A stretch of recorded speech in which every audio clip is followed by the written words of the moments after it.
სექტემბერში საქართველოს ეკონომიკა 6.4%-ით გაიზარდა, იანვარ-სექტემბერში საშუალო ზრდამ კი 7.7%-ი შეადგინა. ამ ეკონომიკური ზრდის ფონზე მაღალია ინფლაციის მაჩვენებელი.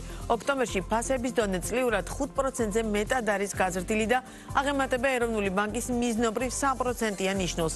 რა მოლოდინები აქვს სპეციალისტებს და რა არის გლობალური გამოწვევები ამ ნაწილში სტუმართან კალთენ თაგერთის ეკონომისტ ლაშა ქავთარაძესთან ერთად ვიმშელებთ. მოგესალმებით, ძალიან დიდი მადლობა გადაცემაში ჩართვისთვის. დავიწყოთ ინფლაციით, რომელიც მიზნობრივზე საკმაოდ მაღალია 5%. რამდენად ქონდათ მოლოდინი სპეციალისტებს, მათ შორის კალთენ თაგერთში, რომ რეალურად ასეთი მაღალი ინფლაცია გვექნებოდა წლის ამ მონაკვეთისთვის? მოგესალმებით. ახლა ოქტომბრის მაჩვენებელი გამოქვეყნდა ინფლაციასთან დაკავშირებით 5.2% არის წლიური ინფლაცია, ეს გაზრდილი არის წინა თვესთან შედარებით, სექტემბერში 4.8% იყო. ჩვენი მოლოდინით მოსალოდნელი არის, რომ საშუალო წლიური ინფლაცია წელს იქნება 3.9%.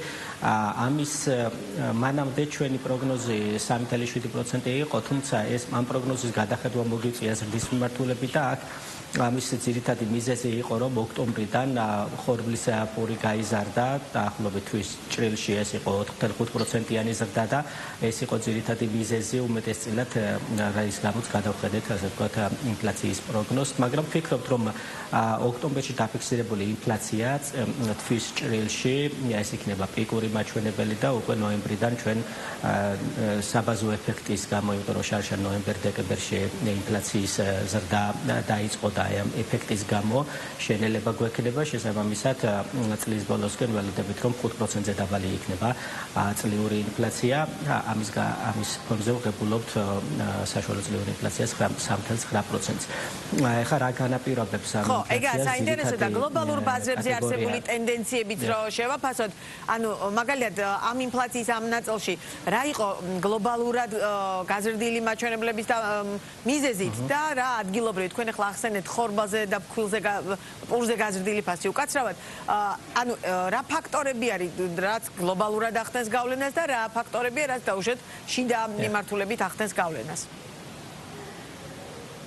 ახლა ინფლაციაზე კატეგორიების მიხედვით თუ შევხედავთ, ყველაზე მეტად გაზრდილი არის სურსათის კატეგორია, სურსათი და უალკოჰოლო სასმელების კატეგორია, დაახლოებით 12%-ის ფარგლებში არის წლიურად ეს გაზრდილი და ფაქტობრივად ეს მიყვება მსოფლიოს ტენდენციას, მაგალითად FAO-ს ინდექსს თუ შევხედავთ სურსათის ფასების ჭრილში წლიურ ცვლილებას, იანვრიდან მოყოლებული ეს ზრდა შეინიშნება, თუმცა აქვე შეინიშნება ისიც, რომ მიმდინარე წლის სექტემბერში, ეს არის ბოლო მონაცემი, შენელებული არის სურსათის ფასების წლიური ზრდის ტემპი და მოსალოდნელი არის, რომ ეს შენელება საერთაშორისო ბაზრებზე გაგრძელდება წლის ბოლომდე და ჩვენთან გარკვეული დაგვიანების ეფექტი ექნება ამას, რომელსაც დავინახავთ უკვე 2021 წელს. მოსალოდნელი არის, რომ ეს 12%-იანი ზრდის ტემპი, რაც არის მიმდინარე, ეს მნიშვნელოვნად იქნება შენელებული უკვე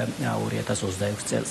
ასევე მეორე კატეგორია ეს არის ჯანდაცვის კატეგორია, სადაც ფასების ზრდის ტემპი არის დაახლოებით 9%.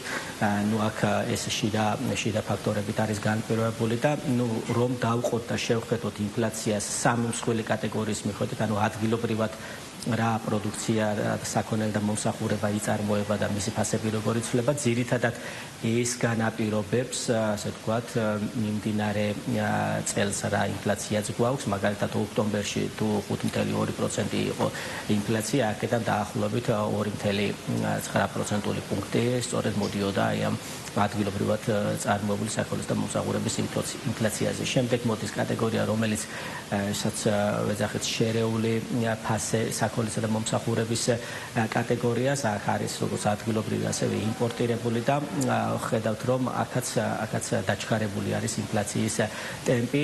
რაც შეეხება იმპორტირებული ინფლაციას, იმპორტირებული ინფლაცია ოქტომბერში ფაქტობრივად ნული არ შეცვლილა ფასები წლიურად იგივე იყო და აქ ძირითადი განმარტებებელი არის ის, რომ ნავთობპროდუქტების ფასები საერთაშორისო ბაზრებზე არის ასე ვთქვათ შემცირებული და ეს შემცირება ჩვენთანაც ასე ვთქვათ იგრძნობა მიმდინარე წელს წლიურ ჭრილში. 2026 წელს ჩვენ ვფიქრობთ, რომ ინფლაცია დაუახლოვდება მიზნობრივ 3%-იან მაჩვენებელს, განსაკუთრებით ეს აპრილის თვიდან იქნება შესამჩნევი და ჩვენი პროგნოზით 2026 წლის ბოლოს საშუალო წლიური ინფლაცია 2.3%-ის ფარგლებში იქნება. ამ ფონზე შესაბამისად ეროვნულ ბანკს მიეცემა საშუალება, რომ მონეტარული პოლიტიკის შერბილებისკენ გადადგას ნაბიჯები ჩვენი შეფასებით დაახლოებით ეს შეიძლება მოხდეს 2026 წლის ბოლომდე და 0.5% პუნქტის ფარგლებში. კი ბატონო, რაც შეეხება ეკონომიკური ზრდის მაჩვენებლებს, რა არის მთავარი განმაპირობებელი იმ მაჩვენებლებისა, რომელიც ახლა გვაქვს და რა გავლენას ახდენს, აი როგორ კორელაციაშია მაგალითად ინფლაციის მაჩვენებელი და ეკონომიკური ზრდის ის რიცხვები, რომელსაც ყველანი ერთად უყურებთ, ამას იმის გათვალისწინებით ვკითხულობ, რომ ადამიანებს აქვს განცდა, რომ რეალურად ეს ეკონომიკური ზრდა რაღაც სხვაგან ხომ არ არის და რამდენად რეალურად ჩვენ გვეხება განსაკუთრებით, როდესაც გაზრდილ ფასებს უყურებთ, ხო? ამიტომაც საინტერესო აი ამორის ერთმანეთთან შედარება.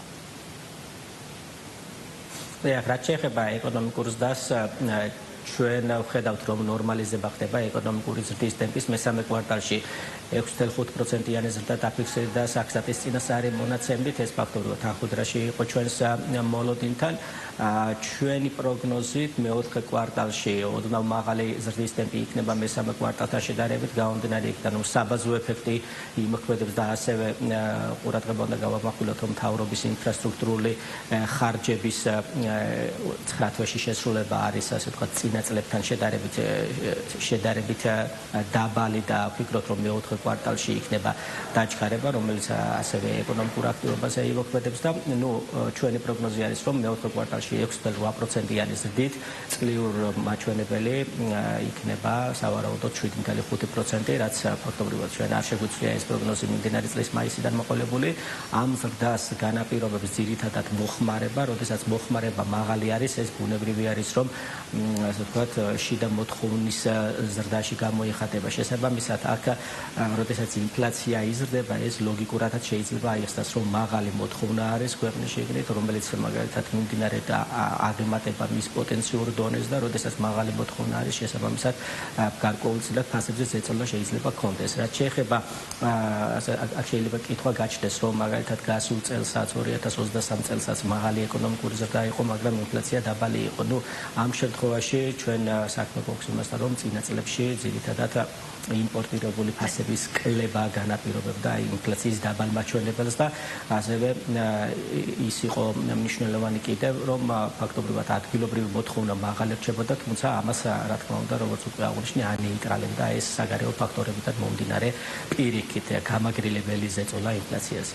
კი ბატონო, კიდევ ერთი ნაწილი თვითონ ამ ეკონომიკური ზრდის მაჩვენებელზე ყოველთვის არის ხოლმე გარკვეულწილად კითხვები, რომ რეალურად რამდენად შესაბამისობაშია თქვენ ახლა ახსენით მთლიანობაში რა ფაქტორებზეა დამოკიდებული და რა არის განმაპირობებელი, მაგრამ რეალურად ის რომ გახდეს ეს ეკონომიკური ზრდა ინკლუზიური, რა ნაბიჯების გადადგმა, მათ შორის ანალიტიკოსების და ისეთი წამყვანი საინვესტიციო ბანკის წარმომადგენლის მხრიდან, როგორც გალთენთაგრთია, რომ დაუშვათ ეს ზრდა კიდევ უფრო მეტად გახდეს ხელშესახები ადამიანებისთვის.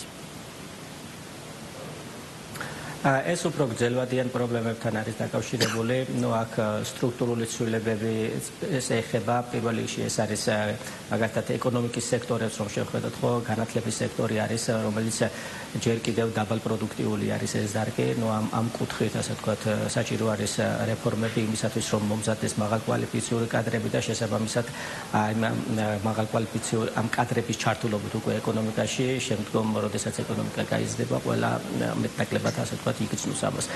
რაც შეეხება სხვა მიმართულებებს, კიდევ უფრო მხარდაჭერი პოლიტიკა უნდა გატარდეს მცირე და საშუალო ბიზნესის მიმართულებით, რომელიც ფაქტობრივად განაპირობებს იმას, რომ ეკონომიკური ზრდა უფრო მეტად გადანაწილდეს მოსახლეობის უფრო ფართო ფენებზე. პრინციპში ეს გრძელვადიანი სტრუქტურული ცვლილებები იმას იქით უნდა იყოს მიმართული, რომ თან მაღალი ეკონომიკური ზრდის ტემპი უნდა იყოს შენარჩუნებული, ხო? ამ მაღალი ეკონომიკური ზრდის ტემპის შენარჩუნებაში კი მნიშვნელოვანი არის, რომ ინვესტიციები იყოს დაჩქარებული კიდევ უფრო მეტად იმისათვის, რომ ასე ვთქვათ, ის წილი, რაც არის ახლა მაგალითად მიმდინარე მთლიანი შიდა პროდუქტის მიმართ, დაახლოებით 5%-ული პუნქტით უფრო მაღალ დონეზე რომ იყოს გაზრდილი მომდევნო 5 წლის განმავლობაში, ეს ნიშნავს იმას, რომ ჩვენ შეგვიძლია შევინარჩუნოთ მაღალი ზრდის ტემპები დაახლოებით 6-7%-ის ფარგლებში, რომელსაც მერე უკვე ვთქვათ, ზრდის ტემპი უფრო მოწყვლადი გახდება, ხო, უფრო ფართო ფენები იგრძნობენ მას. მოკლევადიან პერიოდში, რაც არ უნდა მაღალი იყოს ზრდის ტემპი, ორნიშნა რომ იყოს ზრდის ტემპი, ეს არ ნიშნავს იმას, რომ ის ასე ვთქვათ, ინკლუზიური არის. ინკლუზიურობას უფრო გრძელვადიანი პერიოდი შედგება. კი ბატონო, კიდევ ერთი თემა, რომელზეც ასევე მინდა რომ მკითხოთ, გლობალურ ბაზრებზე არსებული ტენდენციების სურათი როგორია? თავშად რა ტენდენციები და რა მიმდინარეობებია ამ მოცემულობით? სად არის გამოწვევები, რა ტიპის ძირითად გამოწვევებს ვაწყდებით, განსაკუთრებით იმის გათვალისწინებით, რომ რეალურად საქართველოს ეკონომიკა ჩაკეტილი არ არის მიუხედავად მის სიმცირისა და ჩვენ ძალიან დიდწილად ვართ დამოკიდებული გლობალურ ბაზრებზე არსებული ტენდენციების გათვალისწინებით.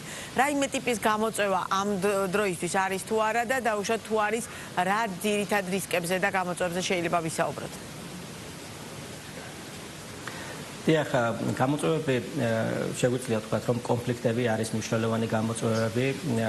ეს კონფლიქტები ფაქტობრივად რა სიმძიმის იქნება, ანუ ჩვენს სავაჭრო პარტნიორ ქვეყნებს რამდენად შეეხება, ეს მნიშვნელოვნად იქნება დამოკიდებული შემდგომ საქართველოს ეკონომიკური ზრდა, როგორც ზრდის, ასევე ფასების ტენდენციები როგორ იქნება წარმართული აი ამ ჭრილში.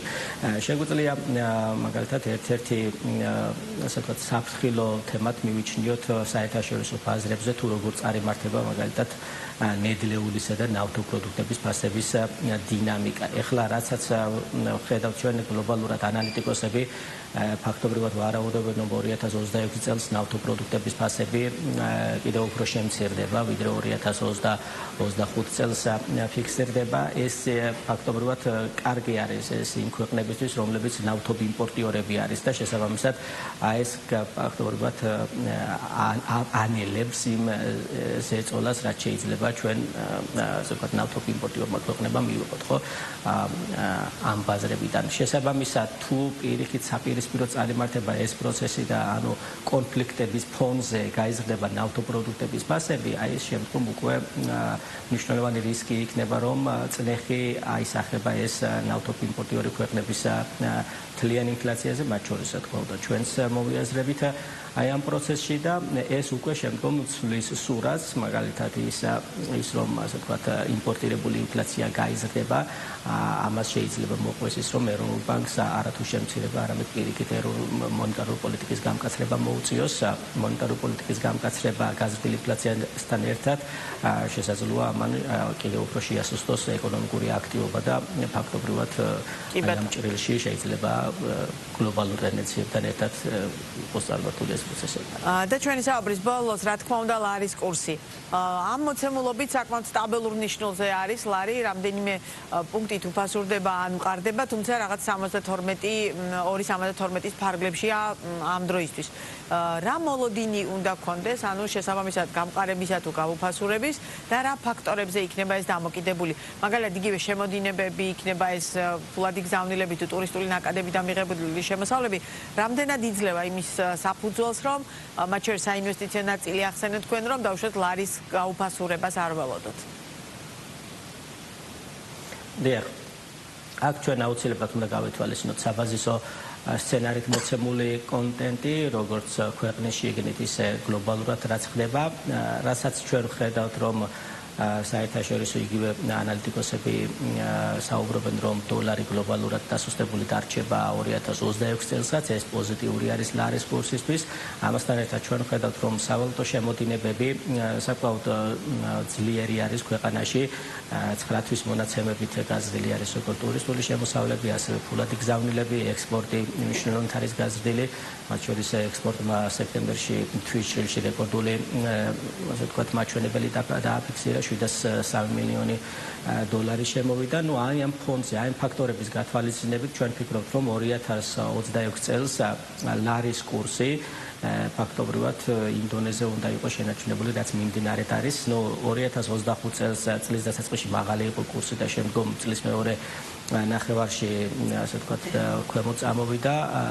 საშუალო კურსი 2.75 ფარგლებში არის მოსალოდნელი წელს და ჩვენი პროგნოზით 2026 წელს საშუალო გაცვლითი კურსი დაახლოებით 2.73 ფარგლებში არის მოსალოდნელი. ნუ ამ ფონზე როგორც მიმდინარედ მაგალითად ეროვნულმა ბანკმა წელს მნიშვნელოვნად გაზარდა საერთაშორისო რეზერვების დონე, ჩვენ ვფიქრობთ, რომ რეზერვების დონის ზრდა გაგრძელდება 2026 წელსაც. წლის ბოლოს ვფიქრობთ, რომ 5.5 მილიარდის ფარგლებში იქნება მთლიანი საერთაშორისო რეზერვების დონე და 2026 წელს დოლარის გლობალურად დასუსტების ფონდზე და აი ამ სავალუტო შემოდინებების განგრძობითობის პირობებში ვფიქრობთ, რომ დაახლოებით 6 მილიარდამდე მიაღწევს უკვე 2026 წლის ბოლოს ჩვენი საერთაშორისო რეზერვების დონე, რაც ფაქტობრივად დაუახლოვდება ადეკვატურ მაჩვენებელს იმისათვის, რომ მოკლევადიანი შოკების უარყოფითი გავლენები იყოს მინიმუმამდე დაყვანილი. ძალიან დიდი მადლობა საინტერესო საუბრისთვის. წარმატებებს გისურვებთ. ლაშა ქავთარაძე იყო ბიზნეს პარტნიორის პირდაპირი ეთერის სტუმარი.